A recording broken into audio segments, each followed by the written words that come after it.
to have you with us here on Seattle Seahawks Today. Tyler Jones here with you. Appreciate you joining us as we are talking about some great news for your Seattle Seahawks in regards to an 18-game regular season schedule. We'll explain more coming up in just a moment. Before we do, we are trying to get to 53,500 subscribers before the first preseason game coming up on Saturday night, which we will be live for right here on the channel. For all of our watch parties, our daily news and rumors, our live shows, breaking news, Q&A mailbags, and more, it's all in one place right here on Seattle Seahawks Today. Subscribe now for free, youtube.com/Seahawks TV, and we'll get started with today's show.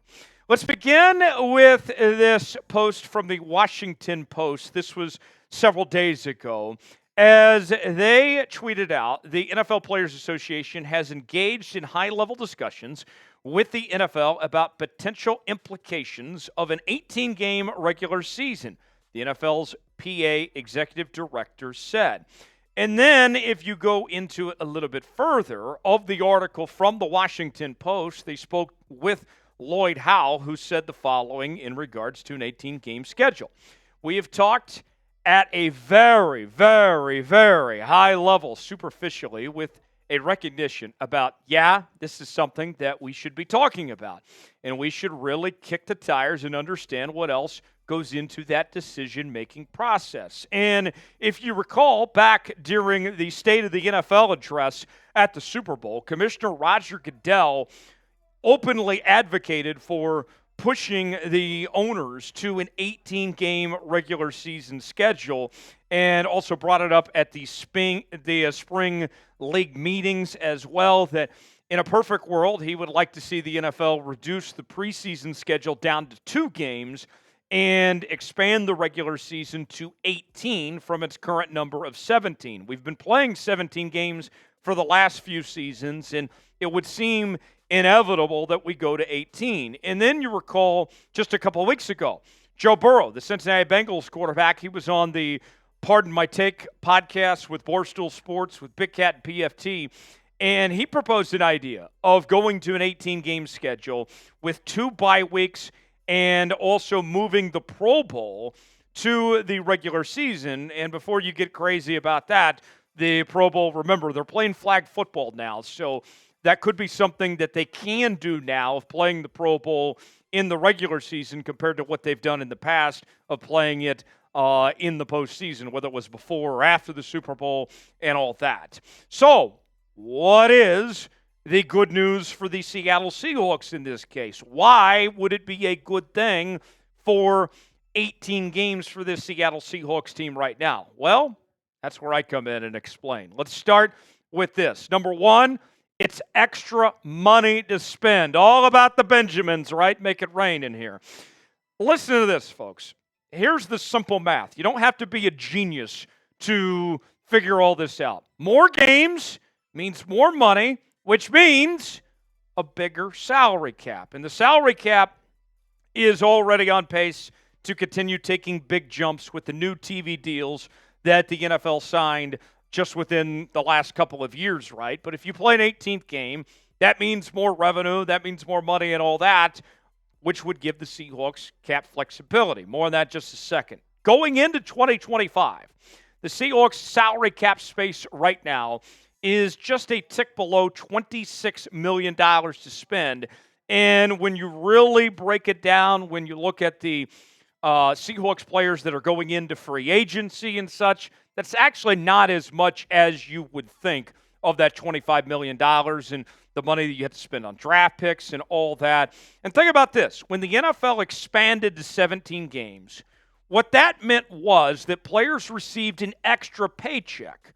And the extra paycheck did not count towards the salary cap. So, in theory, if you did the same thing again, going to 18 games, then it would not count towards the salary cap, and everybody sings Kumbaya and is happy, right?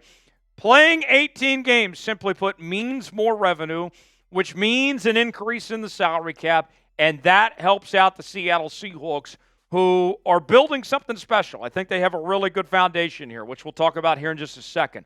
But then, all of a sudden now, you have some financial freedom, some flexibility to really work with that little bit of wiggle room that you would get from the salary cap, it's a potential win-win for Seattle. And who doesn't want more football, right? Let's ask you, should the NFL go to an 18-game regular season schedule?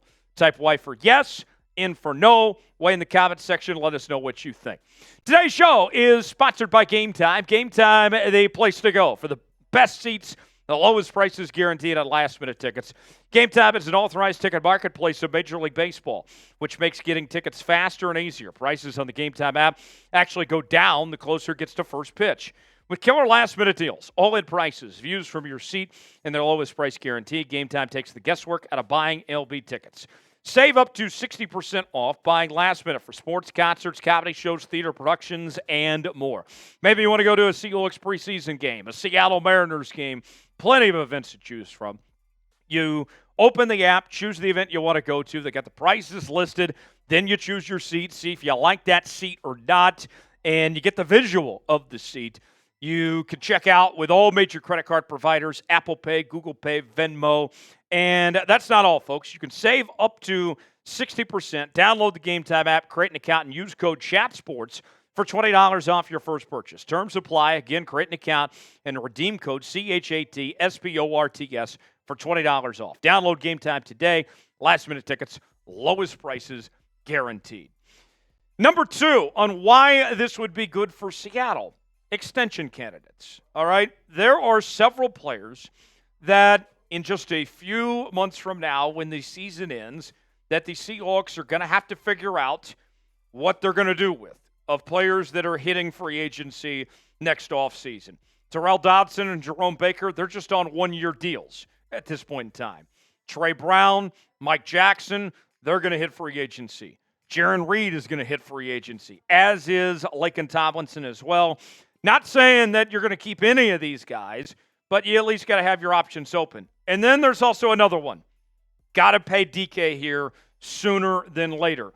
And the price tag on wide receivers right now is going through the roof. So the sooner the Seahawks get this done, then the more money they will likely save on paying DK Metcalf. And if we get that 18th game, then that's going to make things a lot easier to pay DK and some of these others, especially when you see where this wide receiver market is going when it comes to finances. How about free agent targets for 2025? The 2020-25 free agency class is shaping up to be a loaded class ahead of players that will be available across the league. Obviously, you still have the franchise tag and players can get extended and all that. But if free agency in 2025 were to begin today, here's some of the notable names that would be available right now. Dak Prescott, CeeDee Lamb, Brandon Aiyuk, Charvarius Ward, Haason Reddick, Trey Hendrickson, AJ Terrell, Budda Baker, Zack Martin, Josh Sweat, and many more. Now, I'm not saying that the Seahawks are going to sign any of those guys, but if there is somebody that you do have interest in, you want to at least be competitive in the marketplace to have that opportunity to potentially bring those guys in. And that 18th game could be the difference in you signing the player that you want compared to being out of the market at all for those guys. That financial freedom, that flexibility to potentially do so. We showed you some of those top free agents that are available in 2025. Name one for me that you would like to see the Seahawks sign next offseason. Weigh in the comments section. Let us know what you think. Potentially paying a quarterback. And we have talked a lot on this program. It's no secret that the Seahawks have a pretty good deal when it comes to Geno Smith of the money that he is paid compared to the quarterback market that's out there right now and his talent level. The Seahawks have a pretty good bargain going for themselves at the moment. But Geno only has one more year left beyond this year.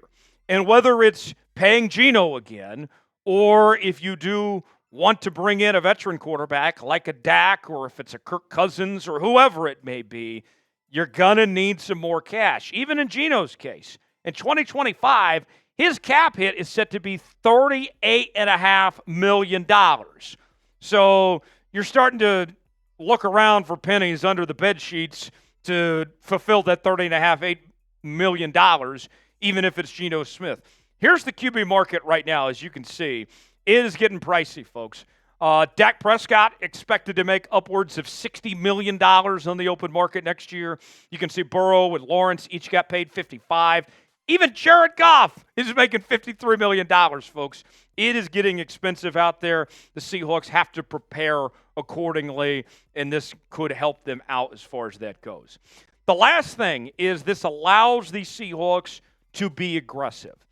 One of the things that I have said since Mike McDonald got hired as the Seahawks head coach was that 2024 is about getting back in the postseason and setting the bricks, if you will, for the future with the young talent that's there.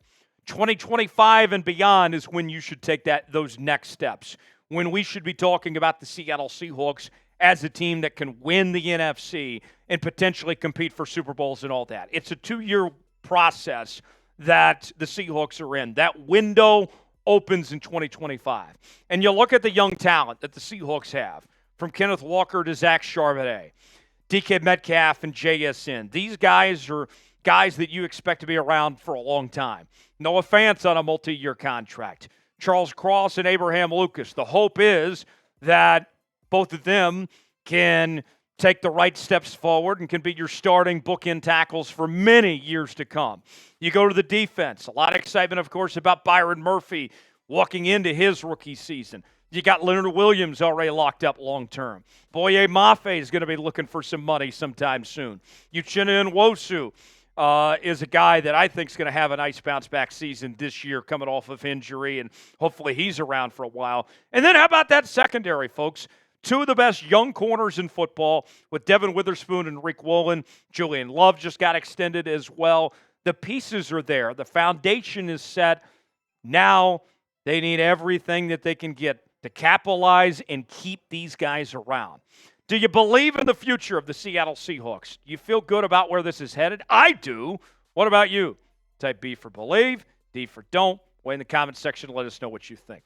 For continuing Seahawks coverage, subscribe now to Seahawks Today, youtube.com/SeahawksTV. I'm Tyler Jones. Got a big week ahead. Lock us in. Subscribe now, and we'll see you next time.